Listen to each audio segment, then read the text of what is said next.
ಏನಿರುತ್ತೆ ಗೊತ್ತಾ, ಅವ್ರಿಗೇನು ಆರಾಮಾಗಿದ್ದಾರೆ ಏನಪ್ಪ, ಇಲ್ಲ. ಎಲ್ಲರ ಬೆನ್ನ ಹಿಂದೆ ಒಂದು ಕಥೆ ಇರುತ್ತೆ, ಒಂದು ಕಷ್ಟ ಇರುತ್ತೆ.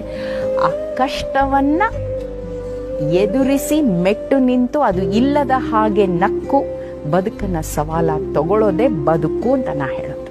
ಇಷ್ಟು ವರ್ಷದ ಇದರಲ್ಲಿ ಕಂಡುಕೊಂಡ 3-4 ಸತ್ಯಗಳು. ಜೀವನ ಒಂದು ನಿತ್ಯೋತ್ಸವ. ಹಕ್ಕಿ ಹಾಡೋದು ಒಂದು ಸಂಭ್ರಮ, ಹೂ ಅರಳೋದು ಒಂದು ಸಂಭ್ರಮ.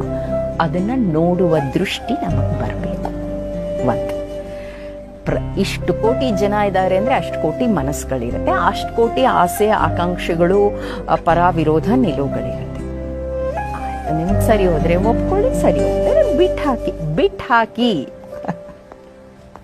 ಅಂಡ್ ನಗಣ. ಇದಿಷ್ಟು ನಾನು ತುಂಬ ನೇರವಾಗಿ ಕಲ್ತೀನಿ.